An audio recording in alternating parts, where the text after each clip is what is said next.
Hey guys, welcome to SST TV, the Virginia Lovers here. We are in Richmond. We're in our state capital of the day. Yeah, actually the state capitol is, I think, a block behind us, actually.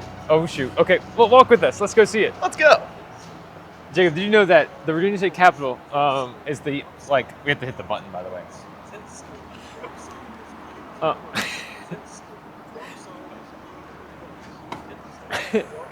The walk's this way. Do we walk that way? Bro, we are not locals. Which way do we walk? Well, while we're waiting here, I can tell you a bit about Richmond. So, Richmond is a city founded by William Byrd II. He owned the plantation called Westover, which is over that way in Charles City County. But it owned land all the way up here. It was a huge property. He was very rich. It was from his father, William Byrd I. William Byrd II came over from England to, we got the walk. Where was I? William Byrd II. William Byrd II came over to take over his father's property and land. And then eventually, over the rest of his life, he would sell off certain tracts of it in this area near the James River to become what we now know as Richmond. Now, right now, we're on the top of Shockoe Hill, which is one of the major, there's more like 9 hills, but they call it the 7 hills of Richmond. We're on top of the Shockoe Hill right now. That's where the Virginia Capitol was built. And below the hill in the Shockoe area today is where the original Richmond city was built. So we are here. This is the Capitol grounds. We're at the top of Shockoe Hill, as we just talked about. Right behind me is the Virginia Capitol building. It's where the General Assembly meets. And the General Assembly is the oldest continuous legislative body in the Western Hemisphere, right? Founded in Jamestown all the way back in the 1600s. This legislative body is made up of elected people from across the state of Virginia who represent their various communities. There's 2 houses. There's the Senate, which has 40 members, and the House of Delegates, which has 100 members. And they meet here. And the session is almost towards the end. We've crossed the halfway point, but it runs from January through March every year. And then this building over here is where all their offices are. This is the General Assembly building. It was completed in 2023. It's really nice and new on the inside. It's got a cafe. It's got offices for all of your senators and delegates. It's also open to the public. So if you ever want to come visit your representative while they're in session, you can. It's also a lot of house for a lot of lobbyists who meet here, and they come here to meet their representatives and talk about certain policy issues and things that go on.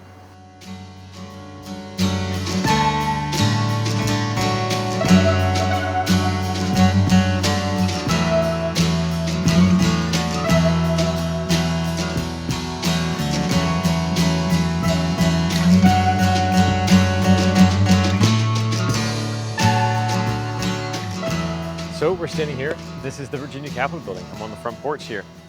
This land was purchased in 1780 when Thomas Jefferson, who was governor at the time, convinced the General Assembly to buy land here on top of Shockoe Hill and move the capital from Williamsburg to Richmond. That's because Richmond is a much more defensible city and the Revolution was coming on. So here we are, great view of Richmond here. You used to be able to see all the way to the James past these buildings when there were no more skyscrapers and things around. When as time grew on and Richmond developed, more stuff got built here. The building was designed by Thomas Jefferson too, and when he was an ambassador in France, he saw the Maison Curie, which is a Roman temple in the south of France, in Nimes, and he designed this building after the General Assembly asked him to get some inspiration from his time in France. The cornerstone was laid in 1785 when Patrick Henry was during his 2nd term of governor, and it was finished in 1788 when the General Assembly had their first session inside, and the 2 wings on the side were added in 1906, about over 100 years later. And it used to be just the center building, and it was used for the legislative, the executive, and the judicial branches of government were all housed in this building. Jefferson designed the interior as well, but an architect designed the exterior. Originally, the place in Nimes, France, had Corinthian columns instead of Ionic columns, but Jefferson changed them out for Ionic columns because of the difficulty of constructing Corinthian columns here in the U.S. or transporting them to the U.S. and setting them up. They're a lot more intricate. Ionic is much more simple and able to be used for these purposes better. One of the more famous things that happened here at the Capitol building was the 1807 trial of Aaron Burr. He was tried actually for treason, right? Yeah, because he tried to start a rebel government beyond the Allegheny Mountains, kind of like the Louisiana Purchase area. The Justice John Marshall presided over it. He was one of the more famous Richmond citizens of the time. And We'll talk about him more later too. Aaron Burr's trial ended with a result of not guilty, verdict of not guilty. John Marshall was leaning towards him in favor. Jefferson, who was president at the time, really did not like Burr at all. And so those 2 kind of big figures at the time were head to head in this, as well as Burr versus the jury, I guess. But they acquitted him. They said he was not guilty, not because he wasn't guilty of it, but because of a lack of evidence. It was a really confusing verdict order. But yeah, that happened here in this building. Aaron Burr, John Marshall, all these famous people in here on trial.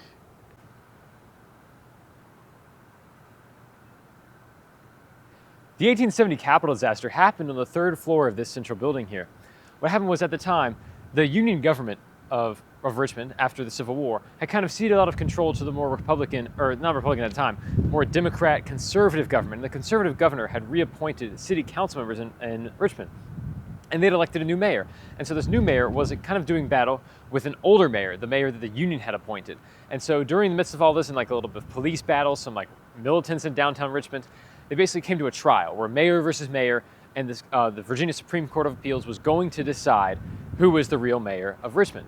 And so in this building on the 3rd floor in 1870, hundreds of Richmonders gathered in this room to hear the court's verdict on this. And so all of the defendants and the plaintiff were gathered inside, and a lot of people were in there spectating, and the judges were about to walk in when the gallery of the room collapsed onto the floor and through the floor into the House of Delegates below that. So we had a 3-tier collapse inside of the building, and it killed 24 people and injured over 100. I'd like to formally apologize. I got some of those facts wrong. The exact date for the Capitol disaster was April 27th, 1870. The death count was 62 people. 251 people were injured. Yeah, I'm sorry, guys. It really shocked the city of Richmond, and that was a really bad year for Richmond. There was a drought and a flood. General Lee died, and then this happened on top of it. So the Capitol disaster is really important because after that, they decided to restructure the building, and it was basically kind of rebuilt a little bit, made to be stronger, and it's at the same time that the old city hall was built, where Richmond would have its city offices for a long time. This is Jacob, pretending like he is one of the people in the Capitol disaster. Are you okay, sir? No, I just fell 3 stories. Oh my gosh, you fell 3 stories? Yes.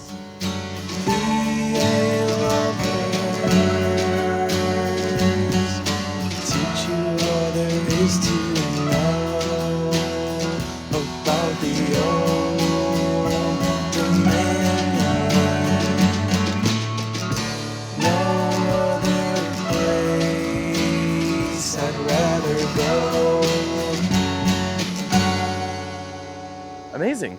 Well, yeah, the Capitol grounds has had some, redesigns and some, it was designed by Maximilian Godefroy in a French style. So a lot of geometric paths, the fountains, and even there were French trees that were planted here.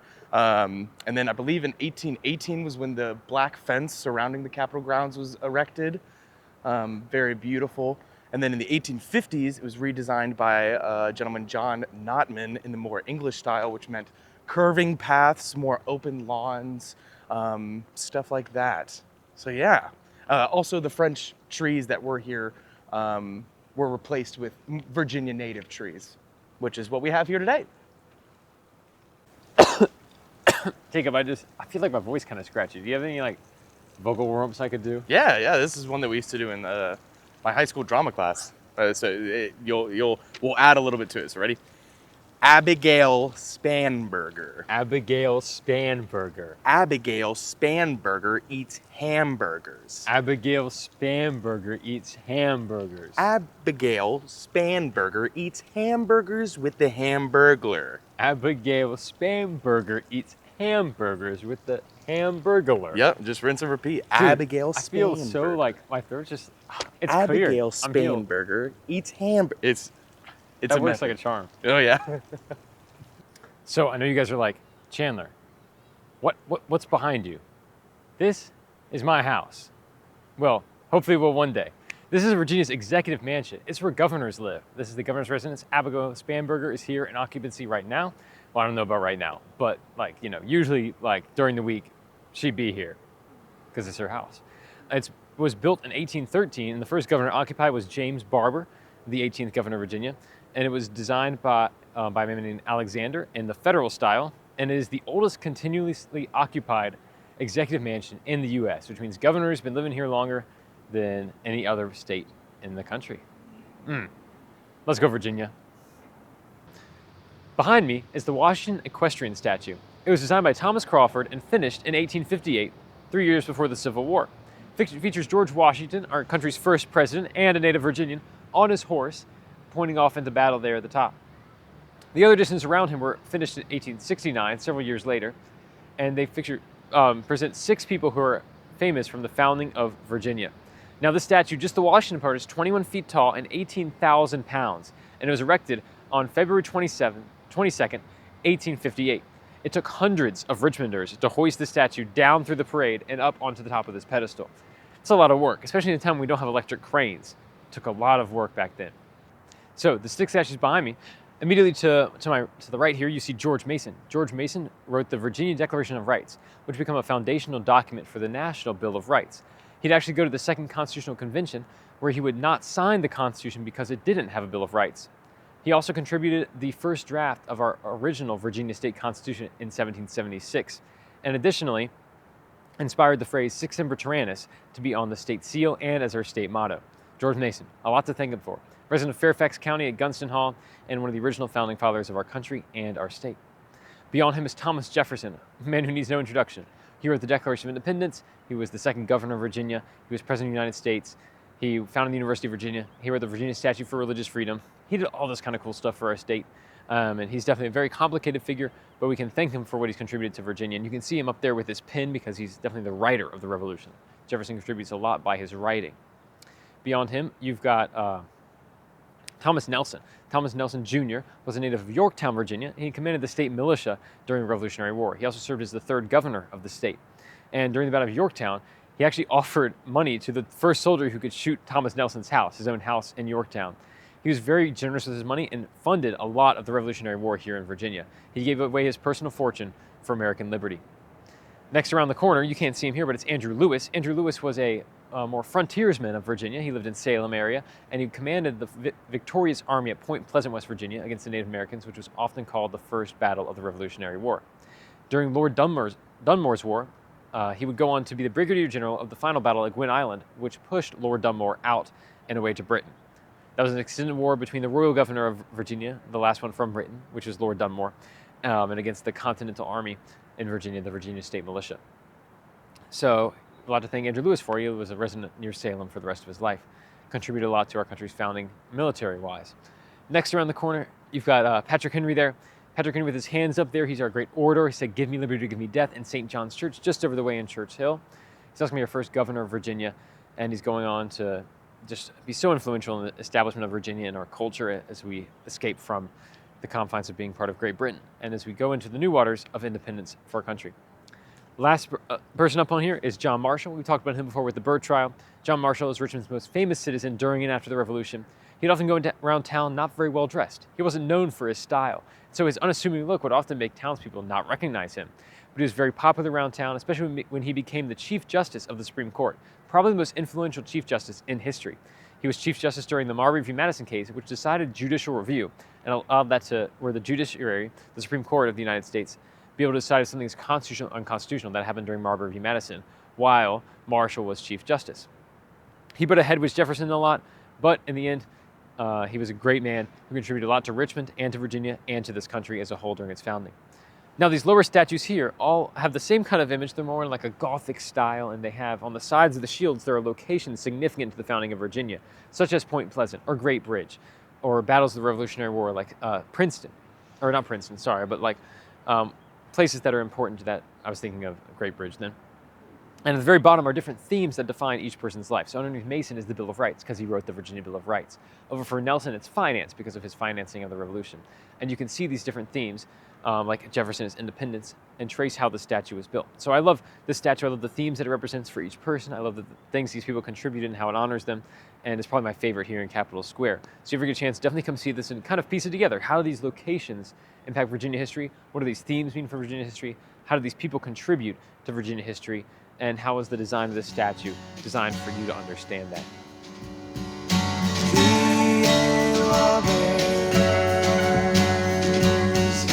Come with us on the road to see the old dominion. No other state I'd rather know. What is up, guys? We're going to show you guys some of the awesome statues that are here around the Capitol grounds. The first one that we're going to show you guys is the Civil Rights Monument. So over here we've got Barbara Johns. What is up? Too slow? Just kidding. She was quick to advocate for civil rights. Barbara Johns, at only 16 years old, led a student strike, a student walkout due to the underfunding of her school, Moton High School in Farmville, Virginia. It was very underfunded. They did not have a cafeteria, did not have a gymnasium, they didn't have any teachers' bathrooms, didn't even have any desks or blackboards, and due to overcrowding, some students actually had to take their classes in an immobilized bus that was parked outside of the school. So they tried to reach out and get funding for their school, but the all-white school board denied that jaunt. So we're going to go over here and look at a pretty cool reverend. This is Reverend Leslie Francis Griffin. He's also known as the fighting preacher. He helped garner support of the students' parents, sorry, for the walkout, and also convinced and talked to the students about reaching out to their NAACP attorneys, who are actually on the other side of this monument, which is Oliver Hill and Spotswood Robinson. They took up the case, which would become Davis versus the County School Board of Prince Edward, and that case was one of 4 cases that were brought for Brown versus Board of Education of Topeka, which we know as separate but equal, which wasn't very equal. But yeah, this is the Civil Rights Monument. It's actually the first monument to have any non-white person on the Capitol grounds. So pretty cool history. Seated behind me is Hunter Holmes McGuire, PhD. During the Civil War, he's going to be part of the Winchester Accords, which traded Confederate doctors for Union doctors. And he was a pretty popular surgeon, very famous at several engagements such as Manassas and Chancellorsville. At Chancellorsville, he's going to be the one to amputate Stonewall Jackson's left arm. And he's the one who recorded Stonewall Jackson's dying words days later, which were... I'm sorry, I did not write down Stonewall Jackson's last words, but no need to. Hunter Holmes McGuire did, so thanks to him, we know. He also contributed some to the first draft of the Geneva Conventions, and some said that he humanized war. He made it very, not necessarily personal war, like, I hate you personally. He humanized war in the way that he made it more medical, that he allowed it to be more personal and not just like shooting random people, but we're going to actually care for the individual soldiers no matter what battle it's in. Outside of the war effort, he established a Richmond hospital and a medical school, which is today the medical wing of the Virginia Commonwealth University here in Richmond. VCU adopted that program. And he was president of the American Medical Association for a time as well. However, he did border on a lynching apologist, as some biographies said of him. And he was a lost cause white supremacist after the war who really did not like black people. He wanted to see them enslaved again. He wanted to see the South return to its antebellum ideals, to its antebellum society where white people were supreme, black people were ruled by them. He was a dabbler in eugenics during the period, and eugenics is where it's a pseudoscience where a lot of doctors engage in the practice of taking people who had good genes, which in this case means white people, and kind of eradicating or systematically reducing the amount of people, black people, who had quote-unquote bad genes, as they saw, their white genes were more favorable, black genes were not. So they tried to create more humans with those good genes and less humans with bad genes. It's an outgrowth of like Darwinian evolutionary theory when it's applied to pseudoscience, which is not science. And it was pretty devastating for society, even though it was popular here in Virginia, and it would have a lasting impact on history, which is very sad. One good thing to note about this is that this statue, along with the 2 others along the back, have been voted to be taken down in the Virginia General Assembly. So within the next year, you might not see this anymore, and they might be replaced. But we'll talk about more later when we get to the other ones. We'll talk about that a bit more in depth. So follow me. I actually just looked up Stonewall Jackson's last words were, "Oh my gosh, did Will Smith just slap Chris Rock?" I'm sure you know the man behind me. This is Thomas, aka Stonewall Jackson. I don't really need to talk much about him. I'm sure you know that he's the famed military general, second up right-hand man to Robert E. Lee of Virginia. This statue was given by the English, actually. It's not a Virginian statue. Some gentlemen in England got together and funded the statue and paid for it here in the United States, and it was completed in 1875. What's more interesting about this statue is what happened to its being dedicated here. On October 26, 1875, during Governor James Lawson Kemper's administration, the statue was erected here in Capitol Square. It came with a huge host of parade. A parade was happening, and there were a lot of militias and groups that had fought with Jackson present, like VMI cadets and other groups from across the state and across the South. There's one other group, is that Kemper had included a black militia in the parade. And Jubal E. Early or Jubal A. Early, who's one of our promoters of the Lost Cause, really didn't like the fact that a black militia was going to be part of the dedication of Stonewall Jackson's statue. So he wrote to Governor Kemper and said, hey, like, this isn't good. I want this out, or we're not going to come, or, we're going to throw this parade up into unrest, like it's going to be disrupted. And Kemper responded with, the program is fixed. All hell can't change it. Now, Governor Kemper is governor only 10 years after the Civil War, so the fact that he's saying this is astounding. Kemper came from a class called the Virginia Conservatives, who were people who did believe in white supremacy, but did not believe in black inequality. That blacks should have the same rights as whites, that they should get voting rights, that they should have rights to property, rights to live, that they should live easily, and that socially that these groups should be equal, although he did believe that whites were superior in intelligence and skill than the blacks were. So not good, but better than other segregationists like Jubal A. Early. So that's how the statue got here. Thanks to Kemper, thanks to the English gentleman who got here. It is, I believe, this one is scheduled to be taken down along with the other two in that new bill. But yeah, Thomas Jackson, people. Yeah. His last words, like I said, were actually about Will Smith and Chris Rock. And the J actually stands for Thomas Stonewall Jackson.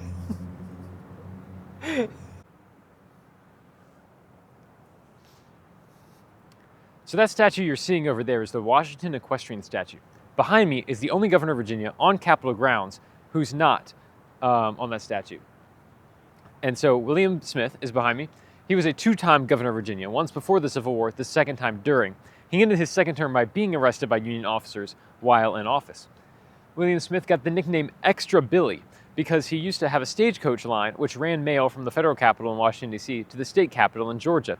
And he would add spur routes along the line so that his stagecoaches could collect more money for taking more time to get to the destination. Therefore, the nickname Extra Billy. It's not on the statue, but it is William Extra Billy Smith. And so, like I've talked about each of these statues, these three statues are scheduled to be taken down in the next year if this bill passes through the legislative session of the 2026 General Assembly. What do you guys think should be up next? These three statues here have kind of symbolized the legacy of racism, of lost cause, of the Civil War, and they cemented it here on the Virginia Capitol grounds. We have this big statue for the Revolutionary War in those times. We have these statues for the Civil War, but a lot of those newer monuments are about civil rights, about women's suffrage, or the Native American here in Virginia. What do you guys think? Who should replace these three statues?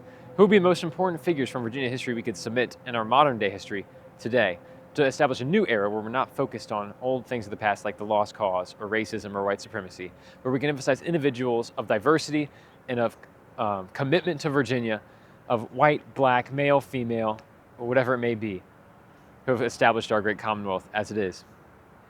Well, actually, I don't know if you actually know this. This is something that historically is pretty significant as well with William Smith. He actually was the one that slapped Chris Rock at the Oscars. Yeah. I believe that's why actually he was arrested, because he slapped Chris Rock, and that's not allowed at the Oscars. It was over a G.I. Jane joke. a G.I. Jane joke. What is up, guys? We are here in the Voices of the Garden. This is the Virginia Women's Monument. Around me we have 11 very prominent women in Virginia's history. Today we're going to talk about two very prominent women for the women's suffrage, the women's equal right to vote. So right next to me here we have the wonderful Maggie L. Walker. She's a very, very famous Richmond Virginian. In her day, she was a very successful business executive and a civic leader. She actually helped open St. Luke's Penny Saving Bank, which made her the first African-American woman bank president in the United States. Pretty amazing. She also later helped found the National Protective League for Negro Girls, which helped also to get that women's suffrage. So she was an amazing woman. Another person that we're going to talk about over here is Adele Clark, another woman who helped a lot in women's suffrage. Both of these women believed that voting should be available for all women, not just for white women, not just for African-American women. Adele Clark and some other prominent women that were in the Equal Suffrage League went out and actually, in 1919, interviewed a lot of legislators to see if they should propose the 19th Amendment, of course, getting women to vote. They wrote down index cards for every single legislator that they talked to with all the information about whether they were for or against or why they were against. Adele Clark also famously went into predominantly African-American neighborhoods to help out, make sure there with any intimidation tactics or just discrimination at any of the voting polls to help discourage any of that. So So she was a very helpful woman, not just for the white woman vote, but also for the women vote in general. So yeah, just really amazing women here. Yeah, and the voices of the garden. Beautiful place.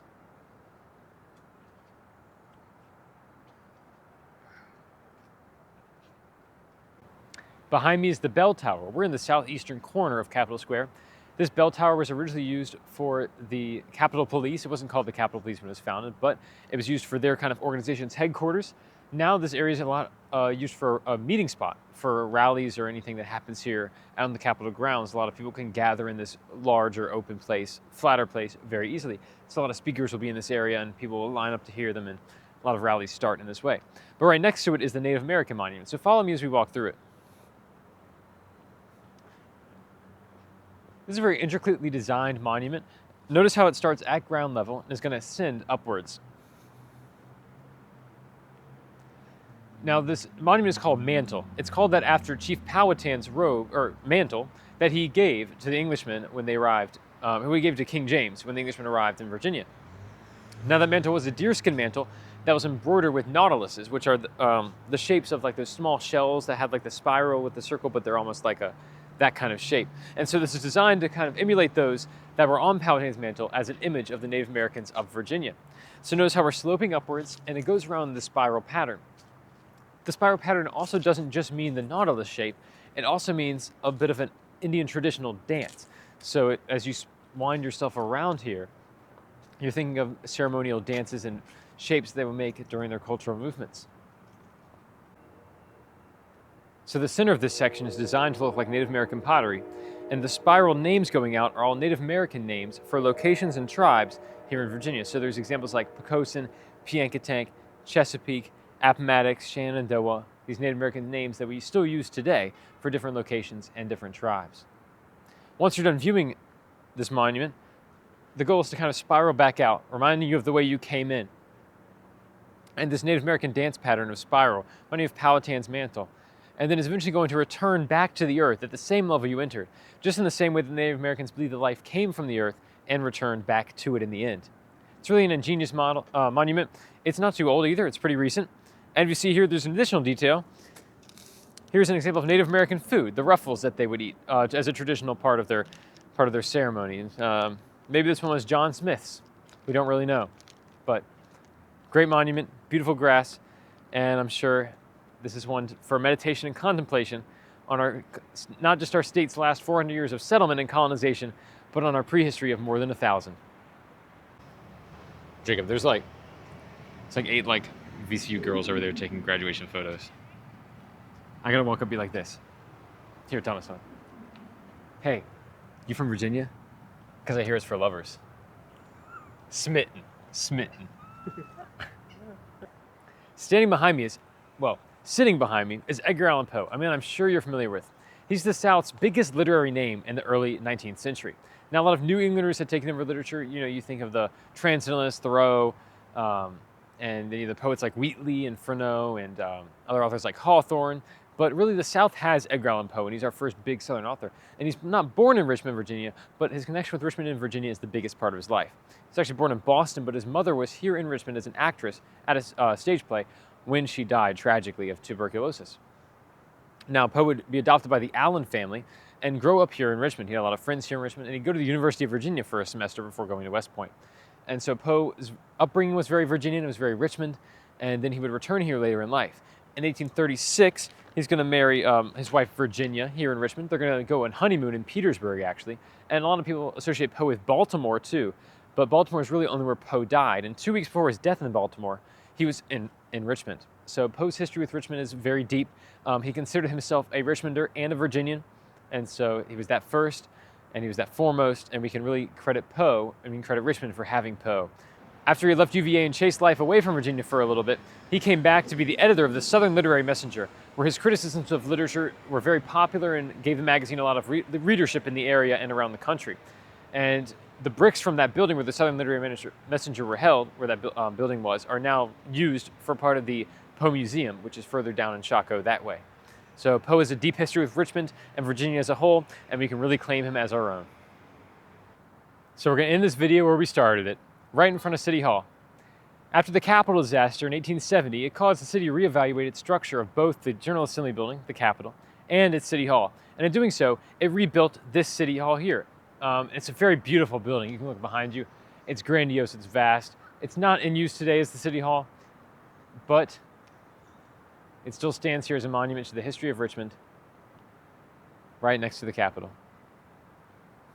Thank you guys so much for watching our video. I hope you enjoyed the tour of the Virginia Capitol grounds and that you learned to love them as much as I do, as much as Jacob does, and that maybe learned a few history facts you didn't know today. Guys, make sure to hit that like and subscribe button, smash that notification bell so you can get notified when all of our videos get posted. Guys, smash it! Thank you guys so much for watching. This was SST TV. Teaching Virginia history And making Virginia history.